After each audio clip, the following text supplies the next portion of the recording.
Christmas parties are meant to be fun. A few drinks, familiar faces, and a chance to enjoy some off-the-clock time with colleagues. But the dangers of these annual events are real, beyond telling your boss what you really think of them.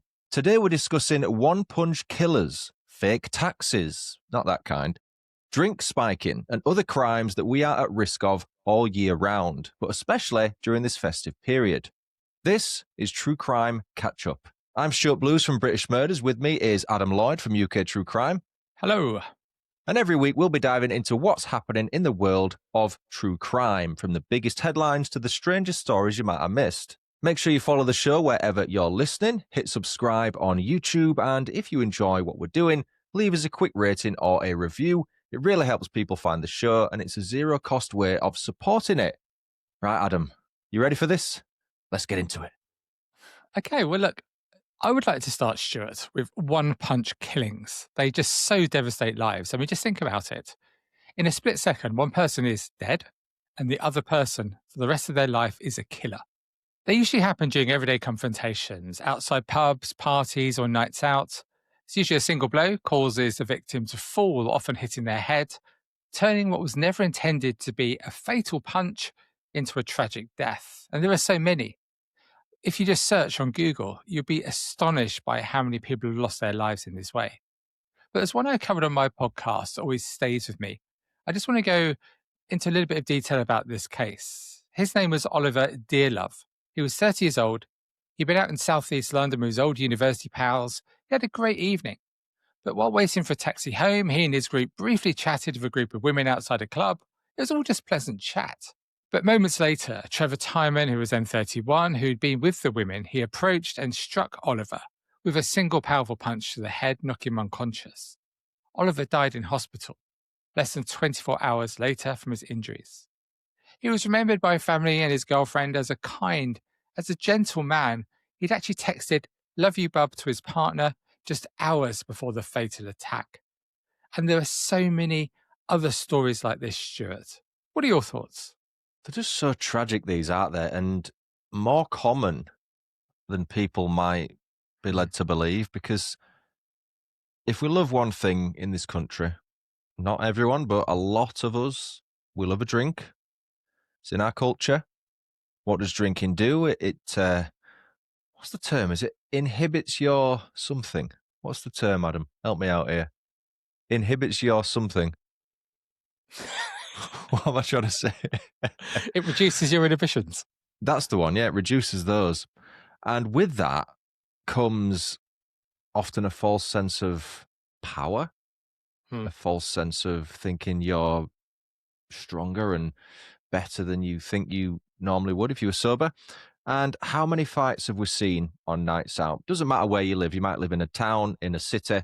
There's normally police officers there or thereabouts on nights out. And it's because of situations like this. What people neglect to understand is that if you do hit someone and their inhibitions are reduced, I can say it, they could easily stumble and fall over.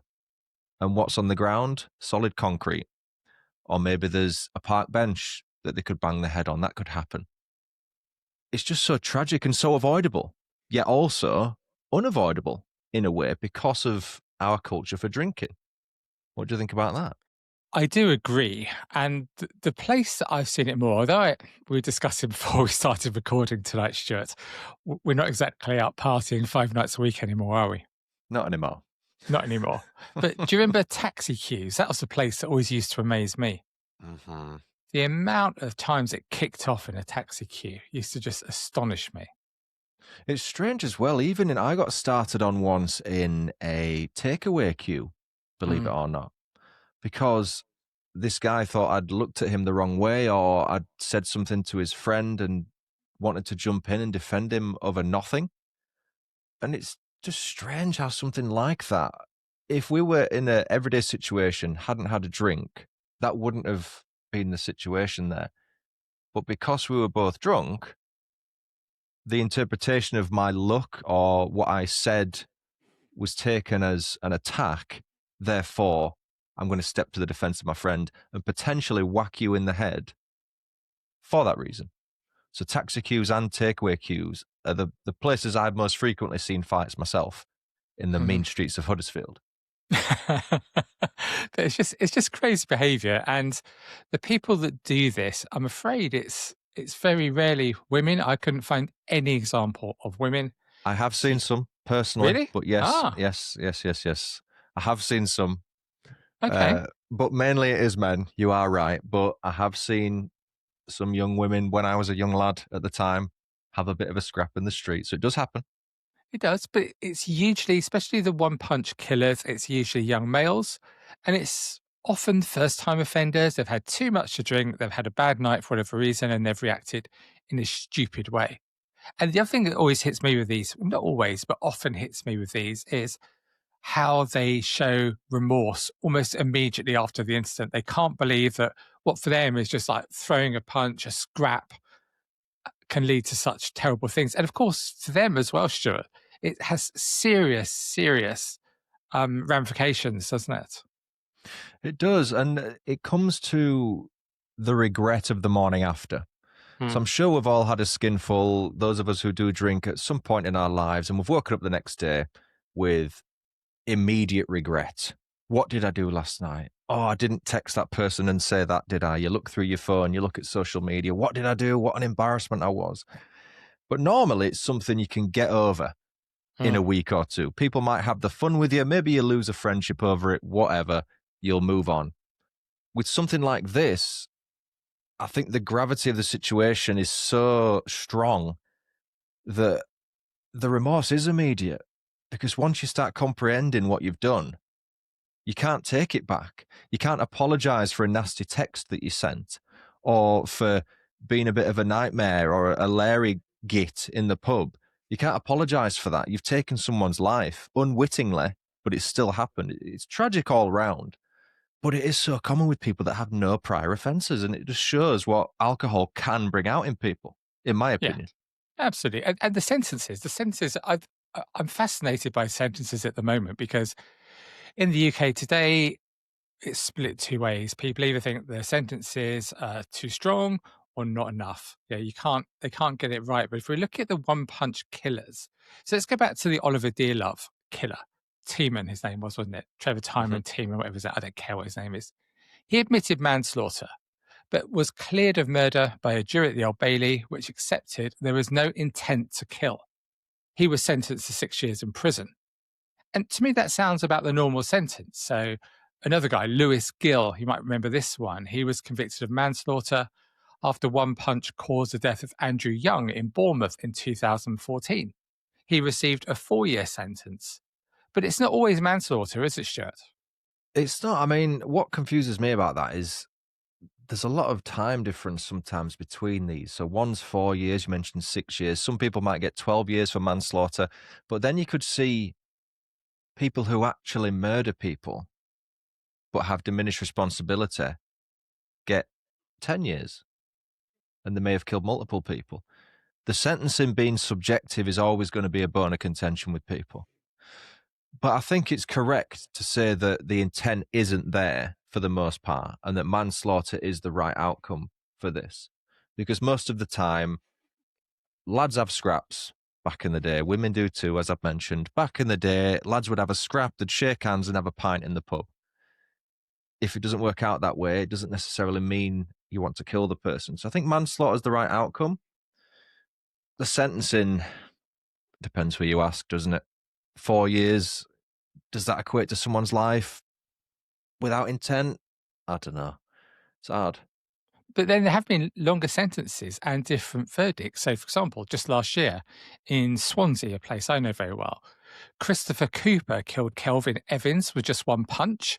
He pleaded guilty to manslaughter, but he was actually found guilty of murder, sent to prison for 16 years. And actually, I think it was his partner who covered for him. I think she also got a custodial sentence in that case. But whether, as you said, if those sentences are fair or not, I don't know. But how do we stop it happening? What's the answer, Stuart? I mean, it sounds like I'm a real advocate for banning alcohol, but Hmm. I think there's something to be said for it. Alcohol, drugs, again, that brings up a different discussion about if you ban something, people will just acquire it illegally. Look what happened in America. Was it in the 20s when they had prohibition, I think, over there? People still Yeah. managed to source alcohol. That's the obvious solution. How many businesses would shut down as a result of that? It's never going to happen, is it? It's never going to happen. No, it's not. But how do we stop it? Virtual nights out? I honestly don't know, because human interaction, and I think the other problem is, actually, this has just occurred to me, the more that we continue the way we are in the world, i.e., everyone works from home, social interactions are becoming increasingly limited. We're seeing the younger generations who often struggle with interacting, not as a blanket for everyone, but a lot of the youngsters struggle with communicating. I really think the more we are secluded, the less comfortable we are in social situations and de-escalating. I got myself out of a lot of potential fights by talking. That was my, I sound like a twat if I say that was my gift, but I'm not a physically menacing guy or a strong guy that goes to the gym or does boxing or any of that stuff, but I could usually talk my way out of something by de-escalating a situation. I think we're losing the art of conversation, and as soon as something becomes tense, people don't know what to do. It's worse now because people carry knives more regularly than they did when I went out all those years ago. You know, they probably had muskets when you went out.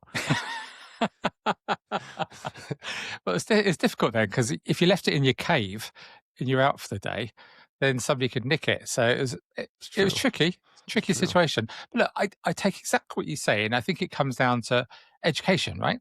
So educating people on how to get out of these difficult situations, educating people not to be carrying knives, and also, as we're doing today, educating people on the fact that one punch can not just kill somebody else or seriously injure somebody else, it can ruin your life and your family's life as well.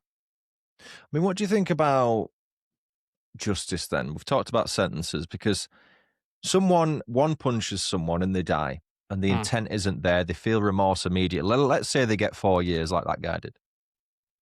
They then get released, quote unquote, rehabilitated after 4 years. They accept they're wrong. They've done their time. They've served it. That's what prison is for, in theory. I know you certainly think it should be that way, more community focused, but in this case, it's custodial. Yeah. What about the victims' families, though, who then see this person walking the streets again free? Because even though they aren't, in the eyes of the law, a murderer, they've committed an act of manslaughter. They've still taken the life of this person's family, of a family's relative or whatever it is. That must be incredibly difficult. Do you think forgiveness is something that could be achieved in that situation? It's hard to say because we've not been there, thankfully, but what must the families think if it is a short sentence, say it's 4 years and they're out in 2, whatever it may be? Well, we've heard some examples, Stuart, of people whose, particularly children, have been killed, and the parents have forgiven the people who've done it. Frankly, I don't think I could, just being really straight. I don't think I could. We'll never know in that situation. I don't think I could. One thing that I've often thought about is, if somebody is released, should there be a stipulation that they can't move back to the local area? Should it be, I don't know, 100 miles distance from where the offence took place? I could see the logic, because it feels moving back to the area would feel like poking the bear a little bit. I knew someone who I worked with back in my retail days who committed an atrocious crime. I don't even want to go into what he did. And after he was sentenced and served his time, as far as I'm aware, he left the town, went to a nearby city, I think, but left the town. Could have even changed the name, I don't know. But it makes sense, right? Because you don't want to be there poking the bear, is the expression I used. I don't know if that should legally be enforced, because as far as you're getting into the technicalities now, but as far as someone's freedom is concerned, technically they should be allowed to live where they want within the country they're from. But from a moral perspective, is that part of the education that comes from rehabilitation in prison, that they should be thinking, probably won't go back to where I used to live for obvious reasons, maybe? Yeah, I think it's a really I think it'd be a really positive thing. But again, with the state of our prisons. I mean, who knows? Who knows what will happen? Yeah. I mean, I fear there's no permanent solutions to this issue, but we're going to move on now and talk about another danger at Christmas parties. So, unfortunately, as we know, women are particularly at risk of other dangers, one of them being fake, as Adam wrote it, or illegal taxes, as I corrected him in our little script here. Fake taxes is something Adam loves.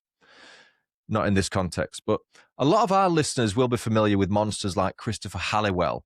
I know I've covered him. I know Bethan from Seeing Red's written a book about Christopher Halliwell. I don't know if you've covered him on your show, Adam, but he was actually a legitimate taxi driver who used his job to prey on women.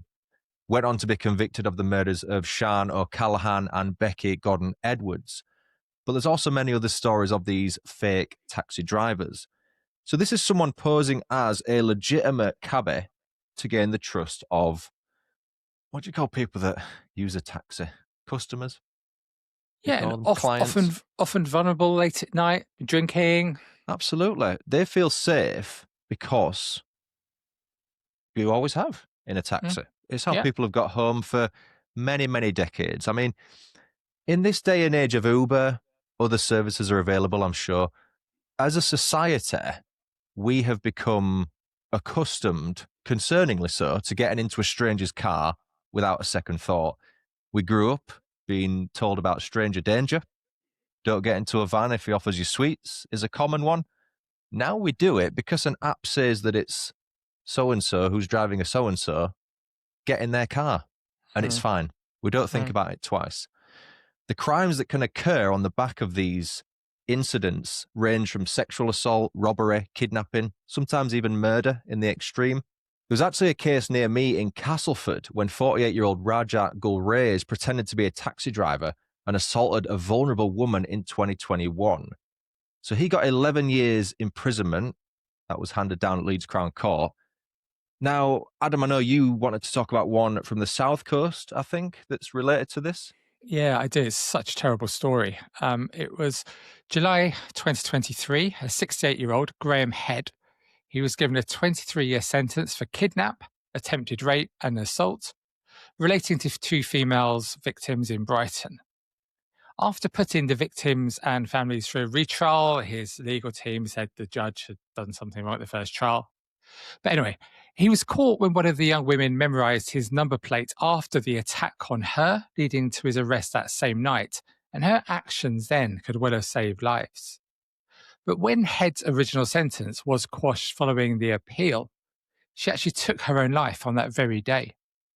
Her mum spoke so movingly at the retrial, she said, "My only daughter tragically died on the 15th of December 2024, just a few days after the Crown Prosecution Service informed her that your appeal had been successful with all your convictions against her quashed. My fiercely intelligent daughter immediately understood that to avoid your release from a 23-year prison sentence, she would have to face the grueling ordeal of a second Crown Court hearing of the case against you." So she took her own life. I mean, it's just so shocking and terrifying, isn't it? But if you just do some searches on illegal taxi drivers, it's so common. It's terrifyingly common. It is common. I mean, you're mentioning that now. We're actually recording this on the 15th of December, 2025, which is a year to the day since she took her own life, tragically, which is just awful on these anniversaries of these events. But before we discuss this in a bit more detail, I've actually got a story to share and it only occurred to me while I was looking through the script that Adam's excellently written here. My partner and I experienced a bit of a illegal taxi situation in Croatia many years ago. This is before we had our child.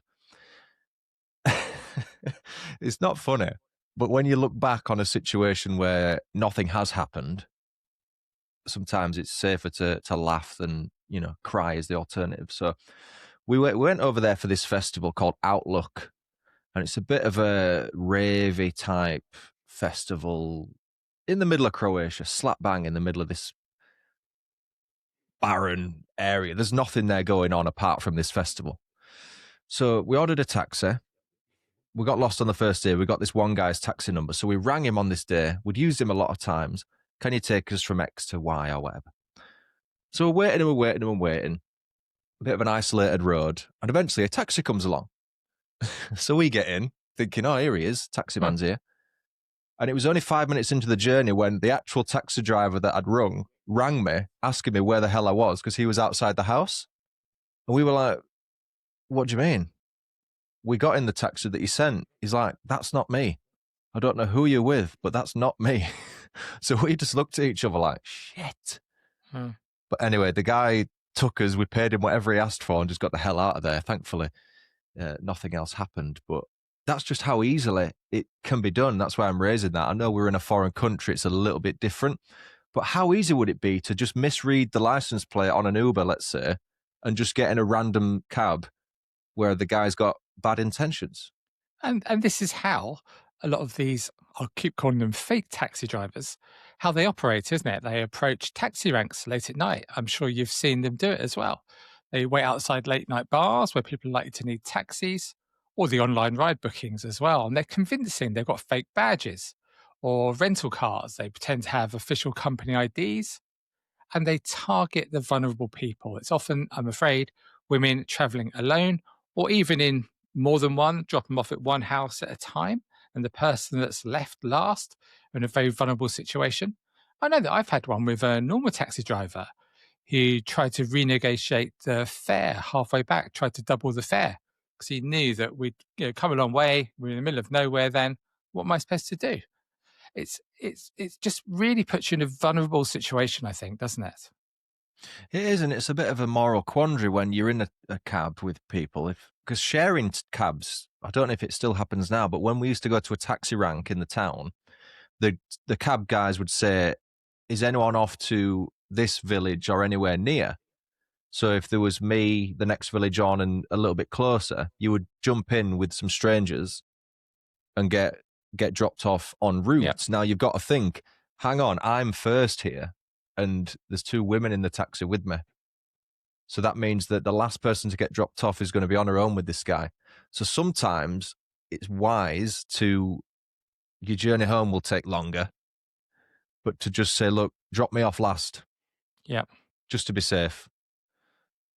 That's happened. I think I might have done that one time. I'm not a hero, obviously. I'm just saying that's. Oh, shit, you are. It's You a are. You're a gentlemanly hero thing to do. It is a gentlemanly thing to do. But it's like you say, once you're in that taxi, all they have to do is lock the door from the front.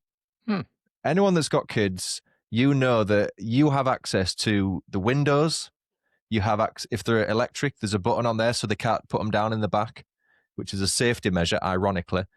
You have access to the car being locked. No one else can unlock it apart from you. Once you're in there, you're sort of trapped. It's scary. It really is. So I suppose the question I'd ask, Stuart, is last week we spoke about safety cameras, didn't we? How can technology help prevent these crimes? It's tough, isn't it? Because in theory, even someone that's a legitimate taxi driver who has CCTV in the cab and a genuine license could turn rogue one day and think, to hell with the consequences. This is happening. I know I'm going to get caught, but whatever. What more can be done that's proactive? If you go into an illegal cab and something happens to you, yeah, sure, they can look at CCTV, but it's reactive. And again, we discussed this last week. They can find out where you got into the cab, who was driving. Well, that's all well and good, but it's already happened to you by that point. And again, we talk about how do you stop one-punch killings? We'll get rid of alcohol. So what's the next suggestion? Get rid of all taxis. Stop going out altogether. There's going to be a point, the way the world's going, where people are going to be too scared to leave their house. And socializing is just going to go down for everyone. But as a human being, we have to accept, don't we, that there's a degree of risk in everything we do? There is. And you can't judge the 98% based on what the 2% do. The exception doesn't make the rule. It's like with the LNAR thing we discussed in one of our earlier episodes. That happened, but how many train journeys are uneventful through the day? It's easy to say, I'm not getting on a train again. Realistically, that's a bit silly because of that one incident. But you are right to be cautious, and the steps you can take. Then you think, well, is this why people carry knives? For potential protection. Answer me this, Stuart. As true crime podcasters, we often get a lot of stick. We are told that we do it for entertainment, and sharing these victims' stories is ethically incorrect. It risks re traumatization. Whereas we would argue that even the stories we're telling today about the one punch killers and false taxi drivers, we say that they should be shared more widely and more publicly to raise awareness. Well, that's what I would say. Do you concur with that? Yeah. I think that you can see both sides of it. And it's always going to be subjective. We know this because we've heard from families that disapprove. We've also heard from families and worked with families that want their family member's story out there. So there's no blanket process you can apply to everyone of what they go through. Everyone grieves differently. Everyone handles things differently. I think ultimately the people that aren't into it don't listen to it. Yeah. Which is fair enough. But I just think if you're doing things in the right way, there's always the risk that the family won't approve. And if they reach out, you deal with it accordingly. How can people give themselves every chance to stay safe when they're hailing a taxi this Christmas? Well, even though, as we've discussed, some of these can be exploited, for the most part, do your best to only book licensed taxis or reputable ride apps such as Uber. Personally, I've not had any issues with Uber. It's the only one I've used. If there's a local taxi rank that you know and trust, if you're in a more rural area, do that. You know, I guess if you're in London, I guess they have licensed black cabs down there. I don't really know how it works, but if you do have an app like Uber, just double check that the car, the color, the registration is all matching the car that's approaching you. And before you get in, please ask the taxi driver their name, because their name's on the app. They should ask you your name as well. It's just a final step of confirming that they are who they are. If you go in and say, "Are you X?" well, they can just go, "Yeah." Where if you go, "What name is it, sorry?" and they say it and it matches the app, it's just an extra level of security in it, really. But also advise your friends how you're getting home, assuming you're out with people that maybe aren't sharing the taxi home with you. Say, right, here's my taxi. You could screenshot the details and text it them. Because when your Uber comes, it normally takes 5 minutes or so. Screenshot the details, send it to them. This is where I'm going. If I don't text you in 10 minutes, try ring me or something. And just try and be aware if there's any coppers out there, or figure out where they're standing or sat in the car or wherever, because there normally is on nights out. Where's your closest exit and where is your closest police officer? Just a few tips. Absolutely. And we always think it doesn't happen to us, don't we? But of course, unfortunately, it does.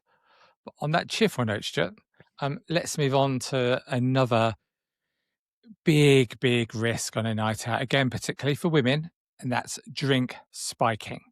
So it's a risk we've known about for quite a while now. But of course, most of these incidents don't get reported. One report I saw recently said that 90% of people who thought their drink had been spiked didn't report it, as it just wouldn't achieve anything they didn't think. But looking at these stats that I have managed to find, it does appear to be on the increase. So look, London has seen a big rise in recorded spiking cases. In 24-25, there were 2,633 offences. That's about 220 a month. But only 84 of those led to a positive outcome, like a charge. And the areas you'd expect, Westminster, Lambeth and Camden, saw particularly high numbers of reports of this crime. And it's a crime, isn't it? It is. I mean, there's been a number of cases which have made it to court recently. One was in Kirkcaldy in Scotland this year. 46-year-old Keenan Bakey spiked the drinks of two women. CCTV in court showed him throughout the course of the evening searching for women to attack. So predatory behaviour, this. After approaching the first women, he slipped an unknown substance into her drink, then sexually assaulted her while she was under the influence of that drug before she was led away from him by concerned members That's of the public. terrifying, isn't it? Terrifying. It is terrifying. And you mentioned that a lot of it doesn't get reported. I'm thinking back again to the LNER perpetrator. When he went into those barbers with a knife, Mm, they called the police, but the police ultimately said, "Is everyone okay?" Yes. There's not much point us coming then. mm, And for the majority of people that get spiked, let's say nothing happens to them.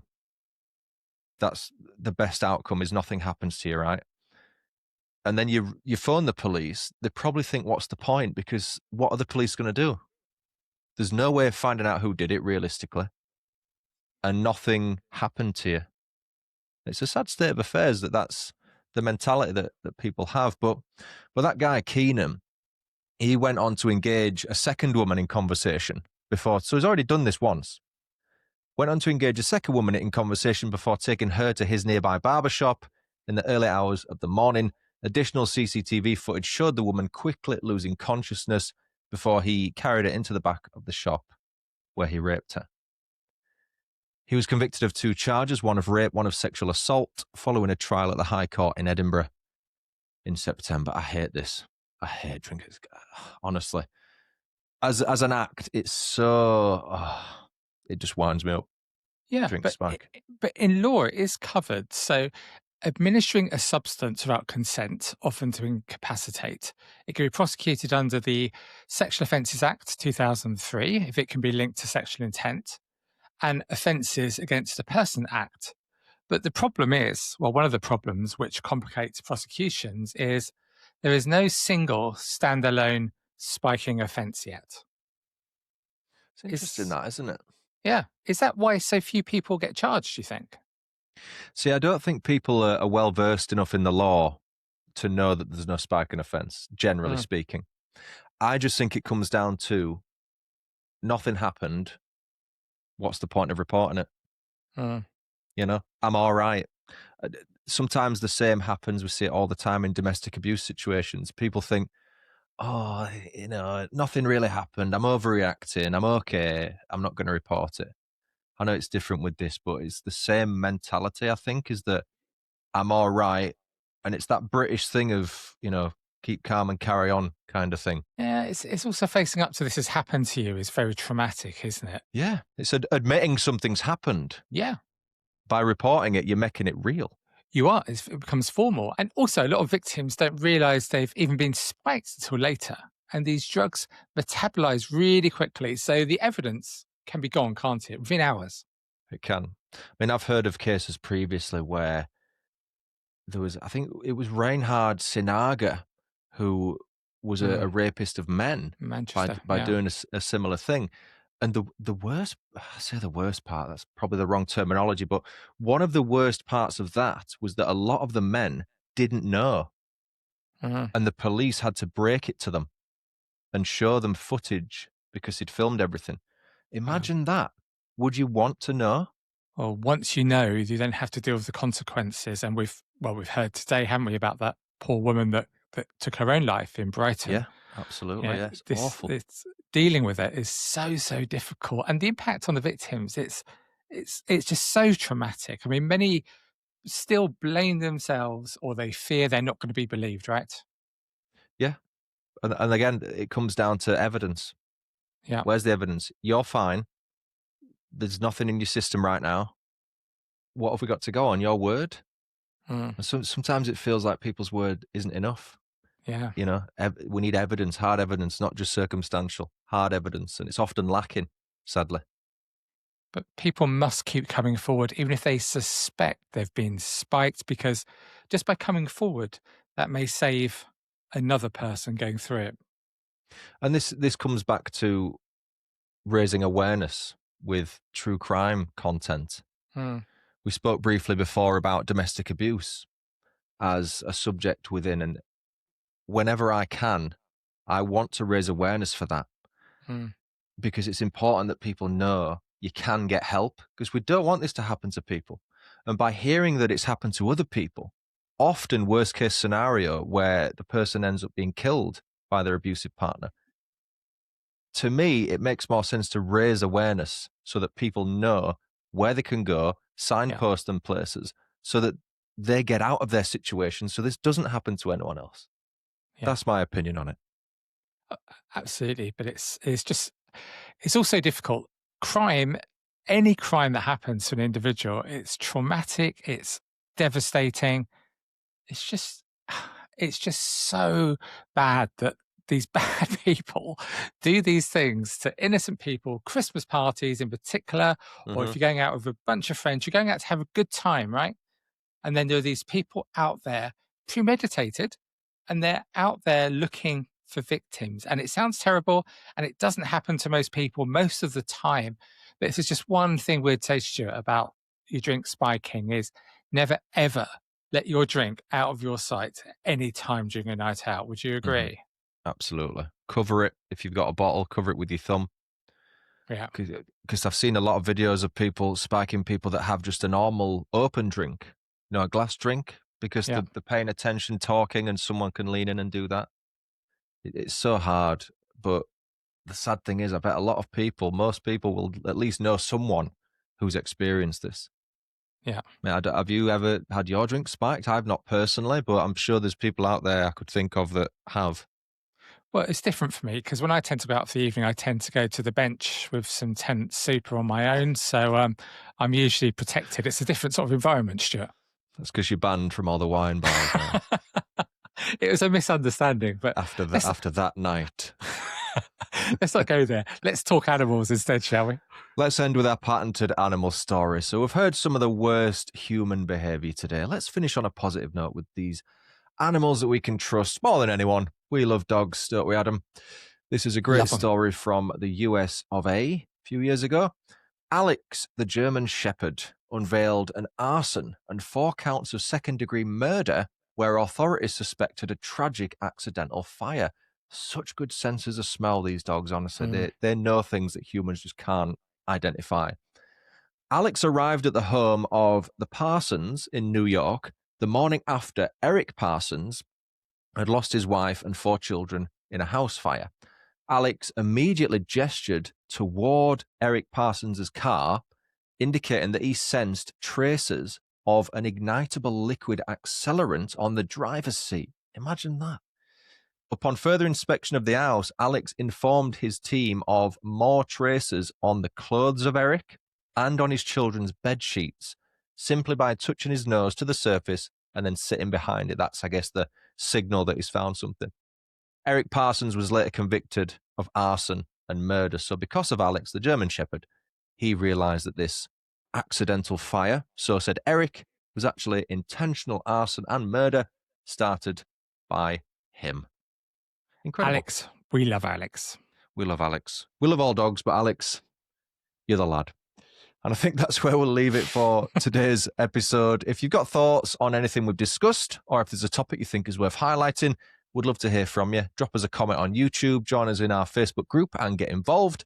We've got new episodes every single week. Make sure you're following us on Spotify, get subscribed on YouTube, and hit follow wherever you're listening so you don't miss an episode. By the time this comes out, Paul Doyle will have been sentenced. But we're recording this on Monday the 15th. His sentencing is Tuesday the 16th, so we will provide you with an update on that next week. That was the Liverpool FC Victory Parade attacker being sentenced. He's probably in court right now as we discuss this. Regards to the podcast, if you're enjoying it, please leave us a quick rating or review. It really helps new listeners find the show. Won't cost you a penny. But yeah, thanks for catching up with us. We'll see you next time, won't we, Adam, for another True Crime Catch-Up. We will. And just one last point, Stuart. Despite what we said today, if you're going out for a Christmas party, do have a great time, right? Have a great Christmas. But we will see you before Christmas, so we'll do our proper celebrations then.